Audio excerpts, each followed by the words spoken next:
Hello students, so this is our question. Two cars start off to race with velocities 4 meter per second and 2 meter per second and travel in a straight line with uniform acceleration 1 meter per second square and 2 meter per second square respectively. If they reach the final point at the same instant, then the length of the path is. ठीक है, तो क्या बोला है कि दो car है, एक ए कार है जिसकी स्पीड कितनी है इनिशियली 4 मीटर पर सेकेंड और एक बी कार है जिसकी इनिशियल स्पीड कितनी है 2 मीटर पर सेकेंड. ठीक है, वेलोसिटीज. ठीक है, ये कितने एक्सलेशन से एक्सलेट हुई 1 मीटर पर सेकेंड स्क्वायर और ये वाली 2 मीटर पर सेकेंड स्क्वायर. और जब इन दोनों के बीच में रेस हो रही है तो हुआ क्या है, एंड टाइम पे इन दोनों ने रेस को क्या किया, सेम ही टाइम पर खत्म किया. ठीक है, यानी जब ये वाली यहाँ पर पहुंची तो ये बी कार भी यहीं पर पहुंच गई.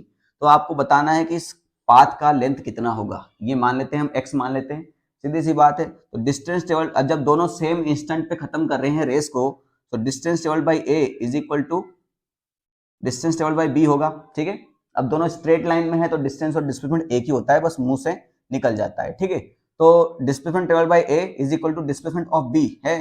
तो भैया यू दे रखा है, टाइम बराबर है दोनों का, और आपको क्या दे रखा है, एक्सलेशन भी दे रखा है. तो सेकंड इक्वेशन में मोशन लगा दें तो क्या होता है second equation, S is equal to U T plus half A T square. ठीक है, तो यहाँ पर इनिशियल वेलोसिटी कितना है 4, तो टाइम मान लेते हैं हम t, तो 4t प्लस हाफ, एक्सलेशन कितना दे रखा है फर्स्ट वाले का 1 एंड टी स्क्वायर. ठीक है, इज इक्वल टू एक्स भी कितना होगा ut यानी 2t प्लस हाफ, इसका एक्सलेशन 2 है एंड टी स्क्वायर, ये दोनों बराबर होंगे. ठीक है, तो इसको बराबर कर लेते हैं. 2t को इधर लेके आते हैं तो 4t माइनस 2t कितना हो जाएगा 2t, और ये कितना हो जाएगा टी स्क्वायर बाई 2, और ये कितना हो जाएगा टी स्क्वायर. तो T square minus T square divide by 2, तो ये हो जाएगा 2t is equal to T square बाहर ले लिया, 1 माइनस 1 बाई 2, ये हो जाएगा 1 बाई 2. एक टी से एक टी खत्म हो गया, तो टी की वैल्यू कितनी आ जाएगी यहाँ से 4 सेकेंड. टी की वैल्यू कितनी आ जाएगी यहाँ से 4 सेकेंड. मगर हमें ये नहीं निकालना है, हमें निकालना क्या है, हमें x निकालना है, लेंथ ऑफ द पाथ.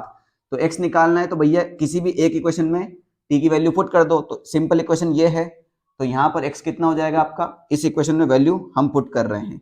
तो 4t यानी 4 इंटू 4 प्लस हाफ, ए कितना है इसका 1 ही है, और टी स्क्वायर यानी 4 का स्क्वायर 16. ठीक है, सो x कितना हो जाएगा 4 इंटू 4 16 प्लस ये हो गया 8 और 16 प्लस 8, तो 16 प्लस 8 इज 24 मीटर, जो कि ऑप्शन नंबर डी में प्रेजेंट है. ठीक है,